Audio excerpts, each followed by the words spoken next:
अस्सलामु अलैकुम आज बनावो अस चामनी हज मजेदार बुर्जी यत जन अस पनीर बुर्जी ति वनान तो यह हेको अस सुबह बनयित तो चाय सत खेत यह सेहत बापत वारिया ताकती तो हेकियो यह जल्दी जल्दी बनयित तो पन्निस लंच बॉक्सस मज तो थयित तो नित तो तह यीव यह जरूर पसंद पक्यो करो अस जल्दी जल्दी शुरू मे जोल गैसस पे थव बह तव तो तय मज त्रा बह वन तेल ये बह करान जैतून तेल इस्तेमाल तो हेकियो कह तेल इस्तेमाल कर त्रे मे ये 2 चमचे जैतून तेल तो बे त्रा बह ये 0 चमचे ओड़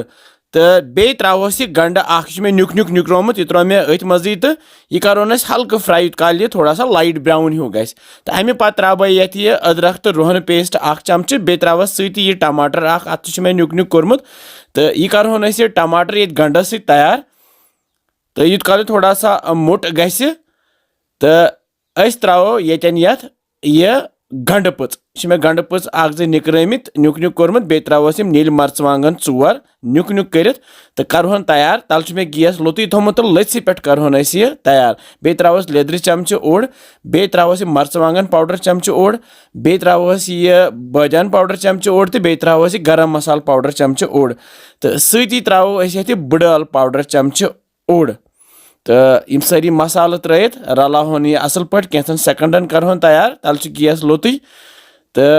ये थोड़ा सा तैयार गस तो अम पे त्रा बह आब कप ओड़ त्रयित त्रा बह नून चमचे ओड़ तो करहन अस वन तैयार यूत काल यह थोड़ा सा मोटी हिू प्लेटस मज मे निम 100 ग्राम चामन तो अत कर बह नुक नुक अत सती वारिया नुक नुक यथ करन तो नुक नुक करित वन यह तैयार तो अस थवन फिलहाल साइडस कुन यपर सोन यह मसाल ते तैयार ये बुर्जी बापत यह वन मट्योमुत तो यह चामन त्रो अस वन अथ मज चामन त्रयित रलावन अस वन सही पे तो करहन तैयार तल गैस लोतुय तो लगातार दिमो अस फिर फिर इत काल वन यह मटे तो यह त्राय वन ओर तेल वापस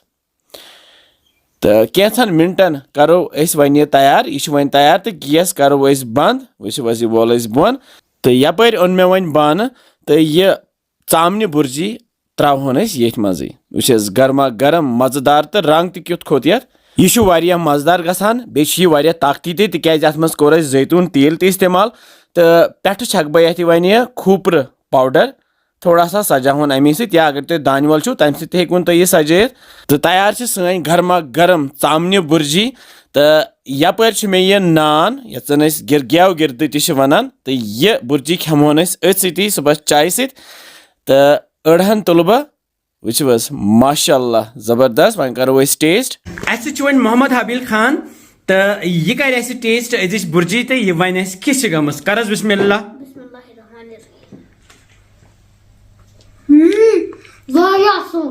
असल तलस बत वुच थोड़ा क्युथ गोमुत थोड़ा सा बिस्मिल्लाह वारिया असल मजेदार वमेद तुम अजिच चामनी बुर्जी पसंद आम तुम तो बनजो बे खेनो सारी तो बे वनान कि बसान तुम सान रेसिपीज इंशाल्लाह समखो बे कैसन मजेदार रेसिपियन सत तुम थो पन ख्याल बिहु रबस हवाल अस्सलामु अलैकुम।